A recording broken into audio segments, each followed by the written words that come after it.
Good morning, everyone, and welcome to Getting It Right with Luis, the program where we learn industry best practices, potential pitfalls from industry expert. Today, I'm delighted to have Zach Towers here from Best Roofing. How are you this morning, Zach?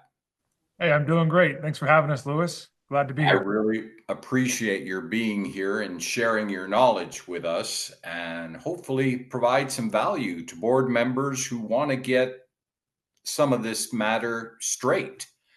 Let's start out a little bit generally. What are some of the things that community boards should consider when contracting or when selecting a roofing contractor for a large scale project? I think the main considerations you have to look at are going to be experience, and not just experience as far as can they do the work. I would say experience with your particular style roofing systems. Whether you're a multi-building community or a high-rise condominium, these are two completely different style roofings, two completely different style projects. I think that's got to be the front end consideration. Do you have experience with my property specifically, not just roofing in general? And I think the second thing to keep in mind is that roofing is a 20 or 30-year product, right? So you install a roof and you get a warranty for 20 or 30 years. Typically, you want to have a company that's been in business long enough to fulfill a warranty. So Hmm. I'd be skeptical of a company selling you a 20 or 25-year warranty if they've only been in business for 2 or 3 years. Um, That, that's a great point. Especially in South Florida, there's companies appearing and disappearing, seems like daily. Yeah, absolutely. And I think, 90, what is it, 80% of small businesses fail in the first 5 years. So just be careful. Anything you do to sign up with somebody for a 20-year commitment, and that's kind of how we view it, is the roof replacement is kind of the front end of the relationship with us. That's kind of where we get hitched. And now we're married for the next 25 or 30 years. And we plan to be here, you plan to be here. So we make that commitment. Outstanding. Now, I know your company and it's pretty well known in this area, but what distinguishes your company from others in the industry? Uh, Two things really distinguish best roofing. Number one is the people. It always comes down to the people. We have the best people in the industry on this team. At this point, we have roughly 250 to 300 full-time employees at Best Roofing. And it's a big team, but they live and work in this community. They take pride in what they do. They know that their neighbors are also our clients, so they want to do their best every single day. We want them to feel that when they wear the Best Roofing logo on their chest to the gas station, that someone's going to look at them and say, "Oh, I know Best Roofing. You guys are a great company." So that's first and foremost. Uh, Absolutely. You guys are well known that way. I'm sorry I interrupted you. Go on. no, absolutely. And I think the second part, which is probably the maybe even the more important part to our clients, is our process. So we have developed a process, and this is one of those kind of things that comes with years and decades of experience doing something, is you figure out the wrong way to do a lot of things, and then eventually you figure out the right way to do a lot of things. And over the past 46 years, we have developed what we call our 31 steps.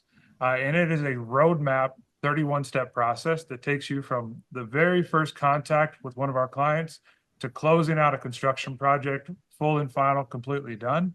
And we know that if we follow each and every one of those steps on every project, we have a 100% success rate, which means the client doesn't have to worry, are we going to finish? Are we going to complete on time? We have a roadmap to show you how we're going to get there. Hope is not a strategy, and we like to know where we're going to land the plane before we take it off.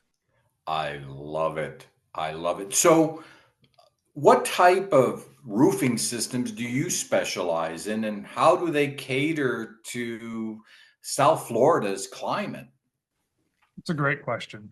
So in South Florida, we do both. We do flat and slope roofing.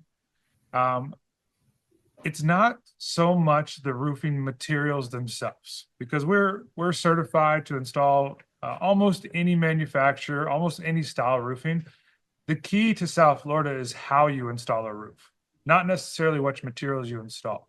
Because you can buy the same materials in South Florida that you can buy in Michigan. But in South Florida, we have to install that roof completely differently. So we live in what's called the high velocity hurricane wind zone, which is Broward and Dade. And a lot of that code kind of creeps up into Palm Beach as well.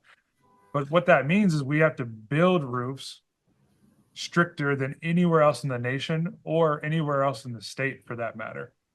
So a Mm. lot of the same materials, but it's how we build that roof, how we attach it to your building to make sure it's going to be watertight and it's going to have a strong enough wind uplift for when we get some of these heavier wind events. I've sat through them for sure. I love that. Um, can you describe the typical timeline for a roofing replacement or major repair project? Yeah, I can. There's great amount of variance there. But I Sure. would say let's just walk you through the timeline. Okay, so Okay. let's say we're talking back and forth about a roof replacement project, and you decide best roofing is also best for you, and you choose best roofing. So from the day that you execute a contract with Best Roofing, it's going to take roughly 5 or 6 weeks for us to be to a point where we can start that project. And the vast majority of that time is going to be in permitting. So we have to apply for the permits with the city, municipality, wherever you may be, get the permits, get the engineering. So most of that time is in there. So let's say 6 weeks from contract signing, we'll have the permits in hand. Call another 2 weeks, we'll be on site mobilized. So now we're 8 weeks from contract signing. That's 2 months by itself. And then average project length really depends on the building, but let's say an average condominium, mid-rise style building, we're going to say that's a 6 to 8 week project. So call it Okay. 2 months all in. That's accounting for some potential weather delays as well. But that's a fairly standard timeline, I would say, in association to a condo or multifamily building. Okay. That was really helpful. How do you handle unforeseen issues that might arise during a project, like hidden damage? That's a great question. And the best thing that we can do when it comes to unforeseen, uh, it kind of carries in the name there. It means we can't necessarily see it. But from our experience, we try to do what we can to predict it or to plan for it. And we do that by one, just having conversations with our clients. We understand that if you have a wood deck underneath your roof, we live in South Florida, rains 6 months out of the year, that roof's been on for 20 plus years, you're probably going to have some deck replacement that's going to have to happen when we replace the roof. And it's not going to be a surprise to us. So we don't want it to be a surprise to the client. So we want to address that up front. So we'll have a unit cost in there, but on something like a community association with tile roofs on them, with a lot of wood decking, a lot of times what we do is we'll recommend here's our contract, here's the cost that it's going to take to do the roofing project, but we would recommend an extra allowance of say 5% of your decking needs to be replaced. Now maybe we need it, maybe we don't, but if you're going to get a loan, you better get that loan for a little bit more than what you need it for to account for some of those unforeseens. Because worst case scenario is you get a loan for the exact dollar amount of the project, you run into some bad decking or some unforeseens, and then you got to figure out where you're going to get the rest of the money from. We don't want that. So the best way is just talking through each project, having some good unit cost in place that are agreed upon before the contract starts, and then having an idea based on experience of what the typical property like yours should expect in those unforeseens, worst case scenario. Okay. That's really helpful. And I'm glad you brought up the cost element, which is a good transition. What factors most influence the cost of a roofing project, and how can associations plan their budgets effectively? So I'd say the complexity of a project is probably the biggest determining factor on cost. Because you could have a very small as in square footage roof, but if it's on top of a 47-story high rise, it's going to be much more expensive per square foot than that same roof if it was 2 stories, right? So the complexity of doing the work a lot of times really is the lever that drives cost. Beyond that, we're dealing with the same things everyone else in the country is dealing with. We're dealing with escalation on materials. We're dealing with escalation on labor. So complexity, labor, and materials, those are kind of like your three levers that you're going to work with to determine a cost. And there's different ways we can, mix those levers together. Maybe you don't want an ultra premium system. Maybe you don't want the Rolls Royce. Well, we have a way we can build the Volkswagen, right? We want the dependable, off the lot, it's going to run for its 20 years and we don't have to worry about it. Perfect. Or maybe you do want the Rolls Royce and we design a system that will last through a category 3 hurricane. That's two different things, but there's about 3 different levers we can pull to try to get the right mix of labor, materials, and complexity to fit your budget. I like that there are options in that regard. And in as far as options go, from a community board point of view, what proactive steps as a board member could I take to extend the life of our roof? First and foremost, maintenance. You should Mhm. maintain your roofs. Now, that's a big general thing to say, but it is the most important thing you can do is maintain your roofs. Now, that looks a little different on sloped and flat roofings, but when I say maintain, when you replace a roof, and I'll walk you through, Lewis, kind of what we see happen very often. And what that is there's a roof that's at the end of its life. It's 20, 25 years old. There's leaks everywhere. They call us every time it rains, they call us because there's a leak. Eventually they get tired of patching leaks because that's all they can think about. And they decide to replace that roof. Well, now they've replaced the roof. It's a brand new roof. There's no more leaks. And what happens? They forget all about it, right? Now it's a brand new roof, no more leaks, and they'll go the next 15 years and not think about that roof a day in their life. But at that point, now problems have arisen. You haven't been doing your maintenance, and now you'd be lucky to actually make it the full life of that roof. And we associate roofing with buying a car. If you've ever bought a car off the lot, you go buy a brand new car. That car is designed to last you 200,000 miles, and it will, but it won't if you're not changing the oil and you're not changing the brakes or the air filters. You'd be lucky to get 10,000 miles out of that car. So same thing with your roof. Maybe you bought a roof that's designed for 20 or 25 years, but I'll tell you right now, it's never going to make it there if you don't maintain that roof. So first and foremost, do your maintenance. You should be inspecting that roof at least once a year, preferably twice a year, but once is the minimum. What signs of damage should communities look out for when they do that inspection? Well, first they should hire a roofing contractor to do it, who's trained to look out for that damage. But the easy things that you can do as a manager or a community that maybe you don't need a roofing contractor for is visual, right? So if it's safe to get on the roof, maybe it's a flat roof or you can see the sloped roof from the ground, you're always going to look visual first. If you see drains with a bunch of debris in them, you want to clear that drain. If you see punctures or things laying on the roof, those are things that shouldn't be on the roof. Anything that's sitting on the roof that's not a part of the roof is a bad sign because it's going to move around. The wind's going to blow it around. You're going to end up with some damage on the roof. As far as slope roofing, any kind of visual damage is a good reason to call someone to take a look, whether it's cracked and broken tiles, or maybe your shingles, or you're starting to lose shingles when the wind blows and it's getting brittle. So I think from a manager point of view, visual inspections go a long ways. You can tell when something's a little off, when something looks a little off. Even if you're not a roofing expert, you can tell this looks different than everywhere else on the roof. Maybe I should call the roofer. But your roofing contractor should be trained on your roof system to know kind of what those beginning telltale signs are that there's a bigger issue coming if you don't do something with this. So, do you offer maintenance programs for associations after that initial installation or repair is complete? Yeah, absolutely. Absolutely. I think if we didn't, it would be a disservice. Uh, Um, Music to my ears. I love that. and I think the other side is we want you to maintain your roof because we want it to last. We put our name on it. We want to maintain that roof and make sure it goes the distance for you. But the other side is most of these systems these days have a manufacturer's warranty. So let's say GAF made the roof system. So when we install that, we're certified by GAF. So now you have a GAF roof and you have a manufacturer's warranty from them.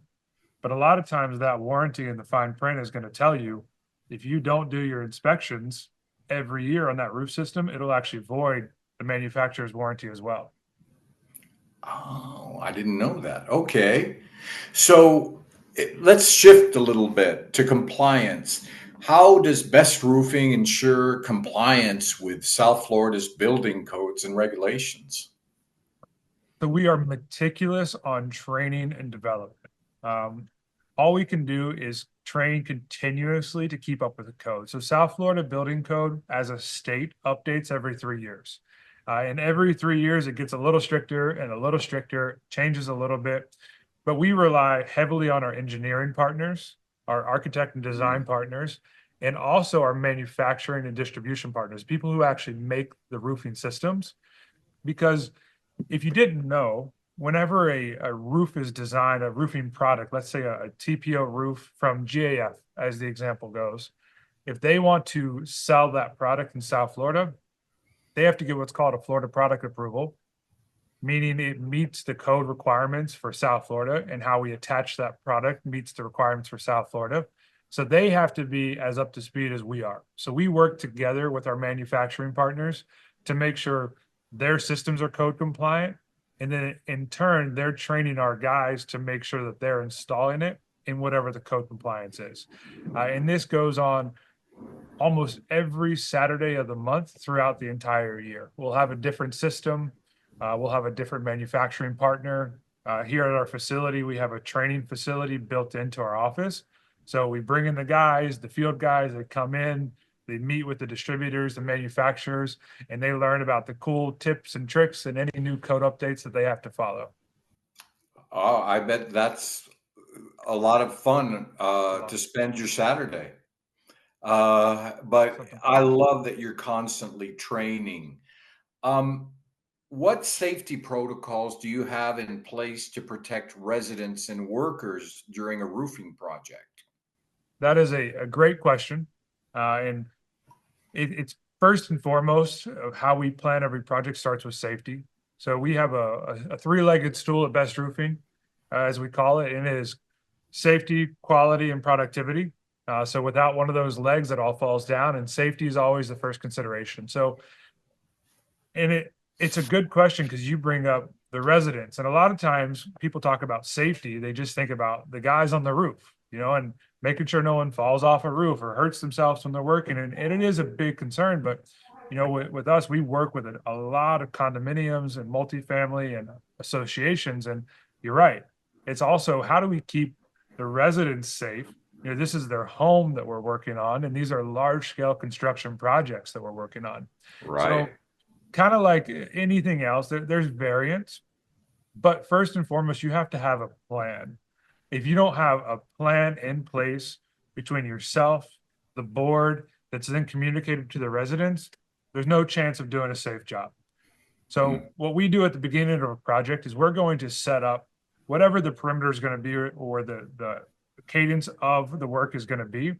And it's very different from an association that's 2 stories versus a 47-story. But the main things that we rely on are communication with the residents. We always are going to start by producing a form, right? At the beginning of the project, whatever that plan is that we have in place, we're going to produce a form that's called what to expect. Simple, what to expect. And we're on that form, we're going to say, this is what to expect during your roof replacement project. This is how we want you to come and go. Maybe it's a condominium or townhouse complex, and the residents are walking directly out of their door into a danger zone, from a tile roof. So we want them to know, hey, when we're on top of your building, when you open your door, just wait. There'll be a flagger at the road. You just wave to the flagger. He's going to stop work, make sure it's safe before you walk out of your front door. Just don't come running out through your front door because it's not safe. So biggest thing's communication. Beyond that, all the standard safety practices, we'll have the flagging in place. We'll have the caution in place. Our guys are going to be 100% tied off on any sloped roofing. If it's a flat roof, we're going to have perimeter flags around the outside walls. And then we also have a full-time safety department So we actually have 3 different safety directors who all they do is visit job sites throughout the Tri-County on a rotation to make sure everything's tip top and everyone's safe. That's so important, and something that boards really prioritize. Now, speaking of prioritizing, what warranties do you provide for your materials and workmanship? That's a good question. So those are in our business, those are 2 separate warranties, but they're both very important. So let's talk about the material warranty first. And this is, let's stick with the GAF example. So GAF is a great roofing manufacturer, manufacturer all styles of roofing. But let's say we do a GAF flat roof and we use TPO. So the warranty that we're going to get from GAF is called a material defect warranty.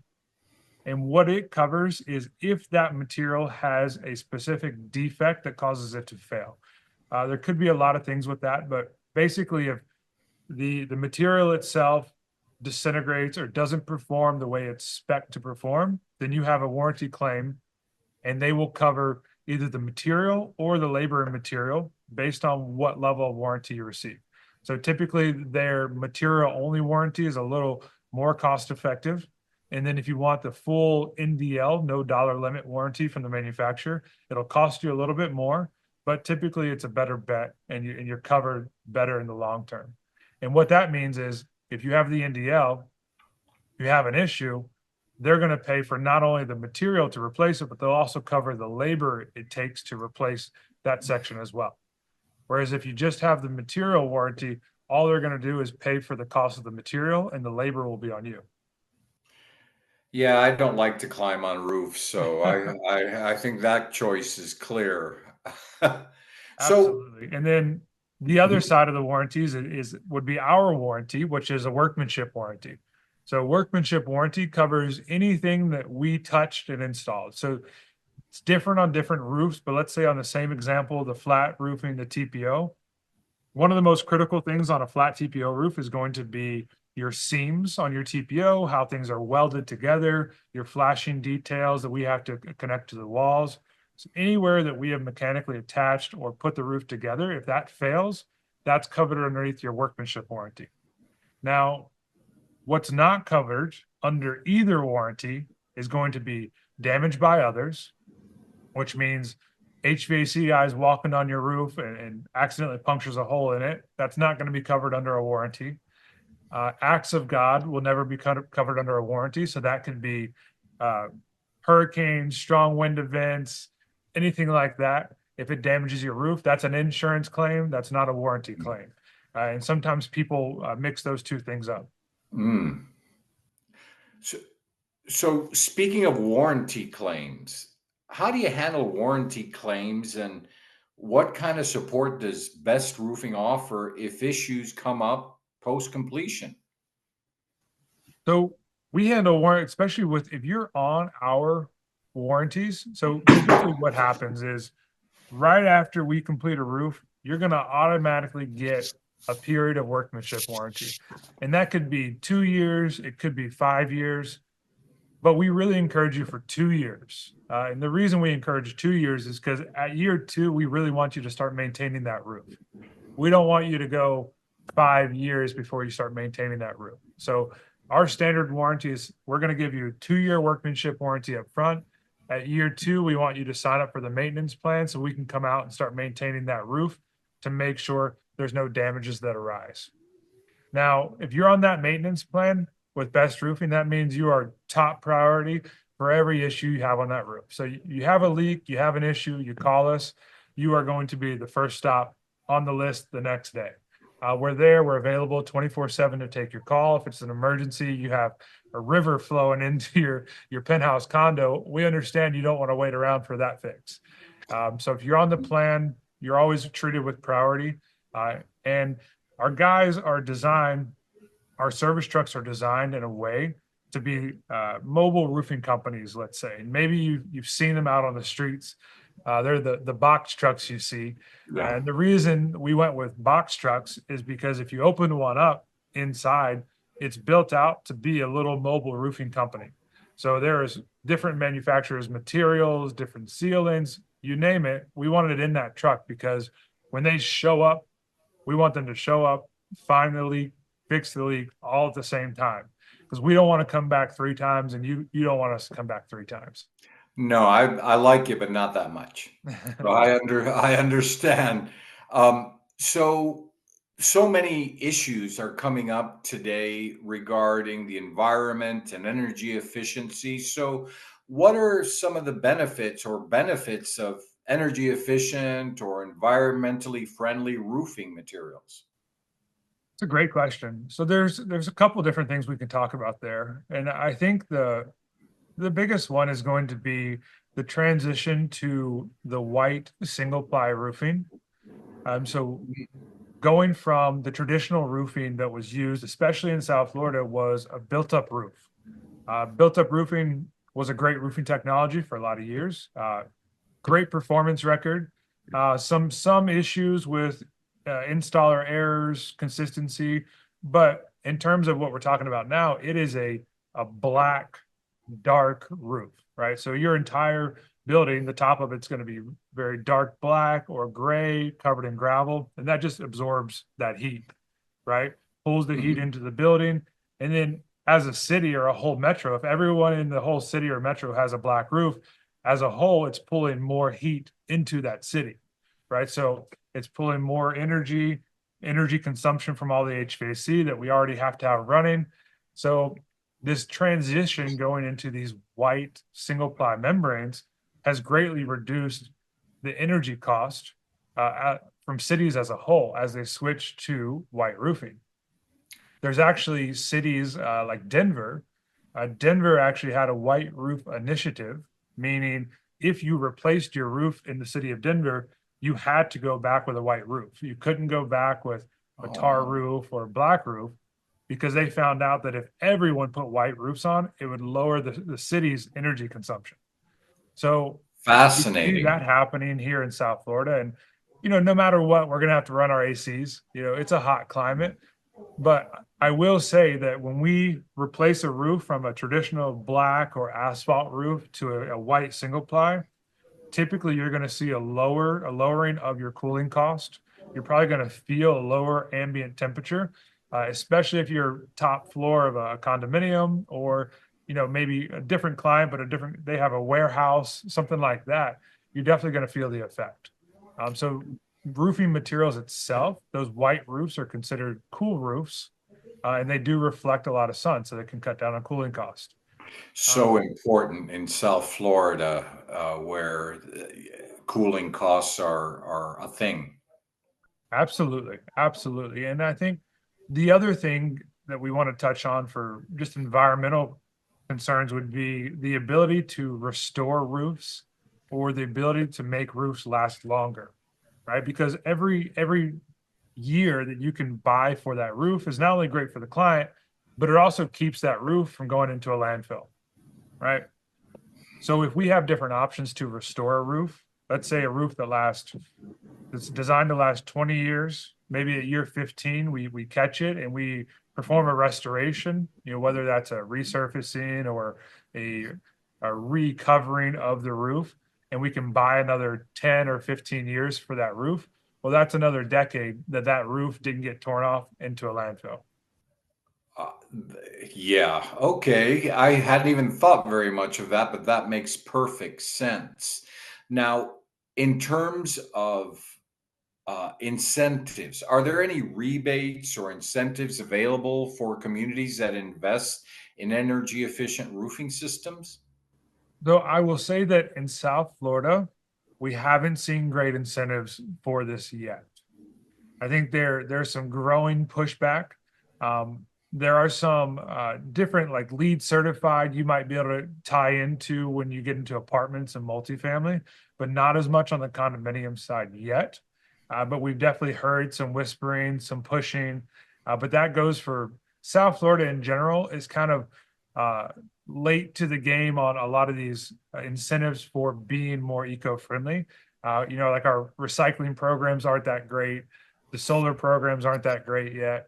And then the rebates for the eco-friendly roofing isn't that great yet. but we definitely feel a push. And I think there are some things coming down the line. I'll be on the lookout for them. So what I'm seeing, and I love to see that you're a pretty decent communicator in expressing all of this, but what communication strategies do you use to keep community boards and residents informed during projects?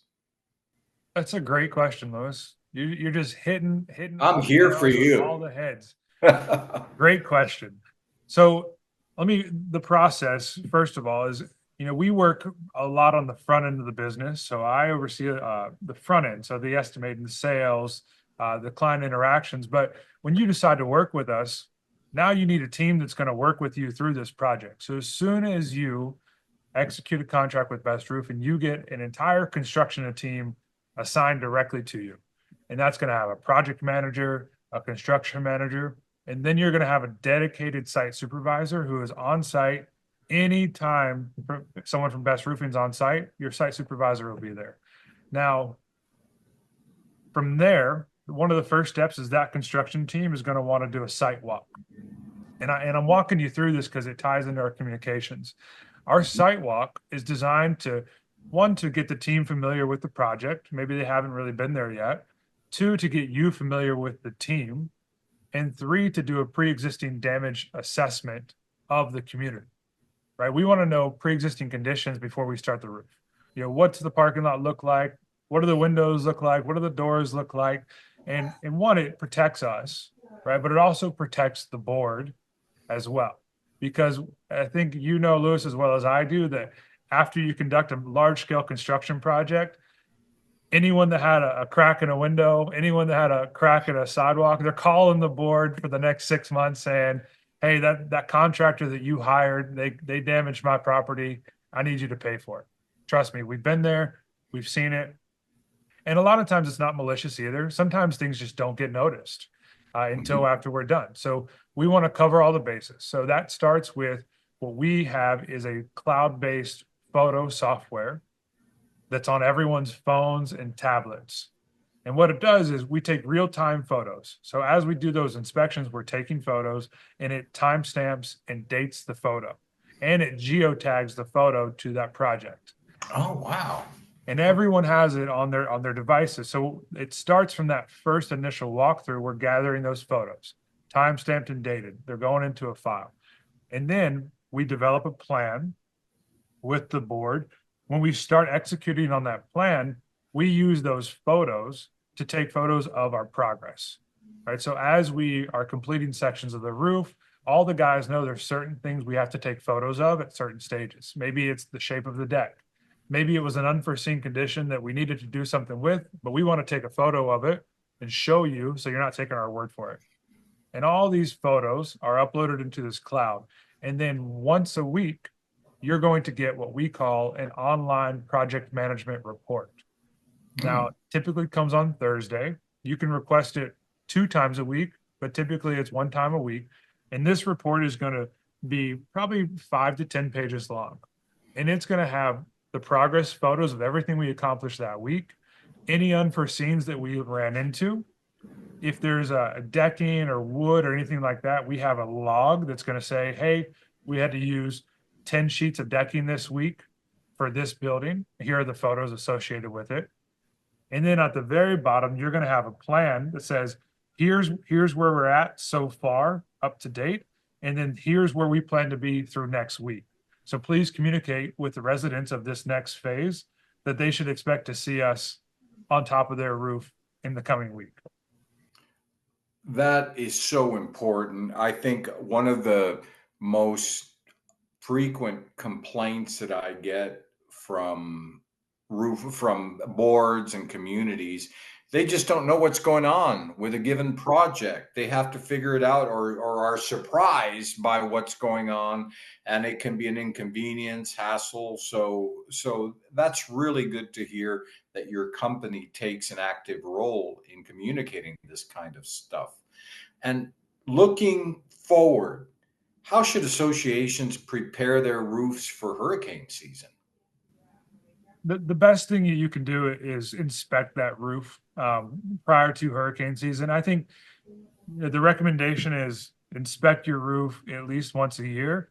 And the further recommendation would be make that inspection sometime between January and May, right? If you Mm. can kind of knock out your annual inspection, your annual maintenance in the dry season before hurricane season, you can also have that kind of be your pre-storm, okay, we're good inspection as well, because it's a lot of the same things we're going to look for in our annual maintenance inspections. We're looking for wall flashings that are loose. We're looking for loose debris on the roof that could blow around. We're looking for delamination. It's the same things, but if you plan that inspection prior to hurricane season, you kind of cover all the bases. Well, oh, you mean don't wait until the beginning of hurricane season to reach out to roofing companies?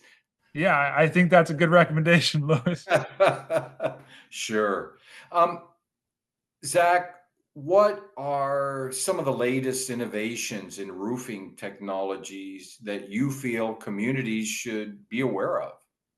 It's a good question, and let me backtrack real quick because something did come to mind that I think it's important for people to think about in relation to hurricane season, and that is one of the most important things you can do, whether it's with us as a roofing contractor or it's with your window contractor or your restoration company, whoever it is.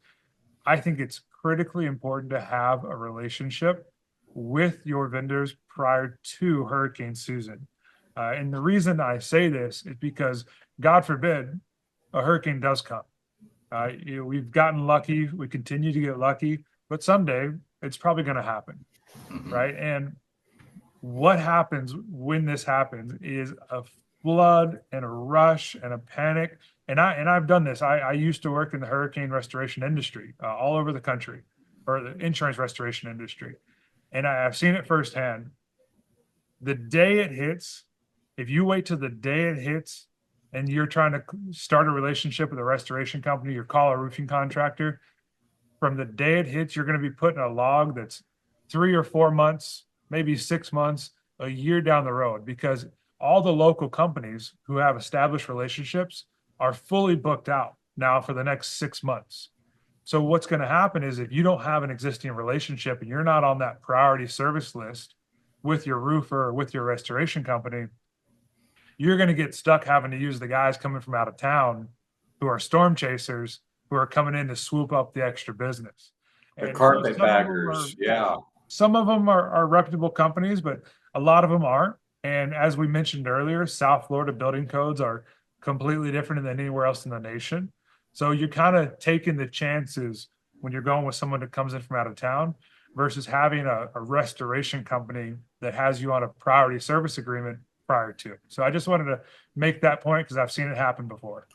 That's a great point, particularly with boards that are really trying to mitigate their risk going forward. That's really important to bear in mind. Uh, Absolutely. and speaking of going forward, do you foresee any trends or changes in the roofing industry that might impact community associations? I think that we are seeing things on the horizon that most of the country is seeing. This big T word right now, the tariffs, the tariffs from Canada and China and all these different countries right now.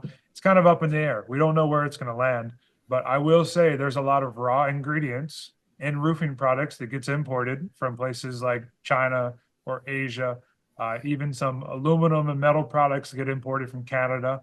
So I would say the biggest thing that we have our fingers on the pulse of is where the price increases are going to come in relation to the tariffs that everyone else is feeling at the same time. So I don't think it's news to anyone. Everyone sees it on the news, but that also will take into effect in the roofing industry as well. We're trying to stay ahead of it and communicate it the best we can, but as you see on the news, it changes every other day. So as we get updates, we'll update our clients. But I think that's something to be aware of. Um, not as a not as a sales pitch here, but I would say if you're ready to do a roof, now's a good time to do it because 6 months from now it might cost you 10% more.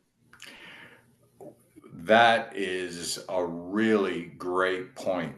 And especially now that so many boards are so budget conscious and all of that, it's a message worth getting out. And be assured that this message today is going to be getting out to boards and communities. I want to thank you for taking the time to sit down with me and help me understand these things a lot better. Hopefully, the boards that see this recording will be reaching out to you. Thank you very much, Zach, from Best Roofing, for helping us understand all these issues. My name again is Luis Rodriguez with Associa Florida. We are Florida's Community Association advocate. Looking forward to next time on Getting It Right with Luis. Thanks again, Zach. Beautiful. Thank you so much for having us, Louis. We'll see you soon. All right.